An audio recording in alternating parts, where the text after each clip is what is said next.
लीपक कुमार साहू सरपंच खैरंग ग्राम पंचायत। आज आश्रमपाटना volleyball union तरफ 33तम आंतर्जातिक volleyball पुरुष एवं महिला टीम को नहीं आज 4 गोटी महिला टीम को नहीं एवं काली 6 गोटी पुरुष टीम को नहीं ये दिवारात्र टूर्नामेंट अरेंजमेंट करा जायछि। यही टूर्नामेंट 2 दिन धरी चलिबो एवं बहु आनंद उल्लास रे यही कार्यक्रम चल रहिबो। यही टूर्नामेंट आमर पाख आख अंचल पिला मानकु प्रोत्साहन देव क्रीड़ा क्षेत्र रे एवं सेमाने बहु मात्रा उत्साहित हेबे। यही टूर्नामेंट 33 वर्ष धरी चालू रही। ये टूर्नामेंट ओडिशा रे जनाशुना टूर्नामेंट, तेणु मु यही टूर्नामेंट उत्तर कामना करी एवं यही टूर्नामेंट रे बहु दर्शक पाखापाखि 1000 रु 1500 दर्शक एटार समागम हेब।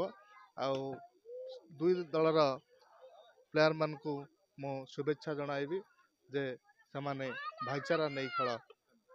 उत्साह तो निश्चय रही पिला भितर खाली खेलाड़ी नुहति दर्शक उत्साह एठी हमर मध्य चेयर अप सिस्टम जो रही सेपटे विभिन्न सेल्फी पॉइंट सेपटे खेलाड़ी एपटे गेस्ट चारिपटे सब stand by hoarding flex gate light सब व्यवस्था करा एवं ये खेल निश्चित भाव रोमांचकर हम कारण ओडिशार प्रतिष्ठित टीम आज महिला वर्ग में ओडिशार प्रतिष्ठित 4टा टीम जहाँकि प्रथम मैच आश्रमपाटना भलीबल यूनियन सहित ओडिशा पुलिस एवं द्वितीय मैच हम केन्द्रापड़ा एवं पारादीप पोर्ट ट्रस्ट। तेणु निश्चित भाव में खेल कंपिटिशन हम प्रतियोगिता हम एवं यहाँ निश्चित भाव में भल हम। ये उत्कंठा निश्चित भाव में सब खेलाड़ी दर्शक मान भर अच्छी विगत वर्ष भी भल खेल होता से धीरे धीरे बर्तमान दर्शक संख्या बढ़िबार लगी पाखापाखि 2000 दर्शक आसती। आज रात्रि मध्यरात्रि पर्यंत हम आज ओपनिंग काली उद्यापन हम। Niranjan Das आश्रमपाटना volleyball union उपदेष्टा। एटा आमर 33तम दिवारात्रि पुरुष एवं महिला भलीबल टूर्नामेंट गत 33 वर्ष धरी आम टूर्नामेंट करी आसुचु एवं आजिर खेल अच्छी आज केवल गर्ल्स टीम रो खेल एवं ओडिशार प्रतिष्ठित 4टी गर्ल्स टीम आसी जोग दैछन्ति।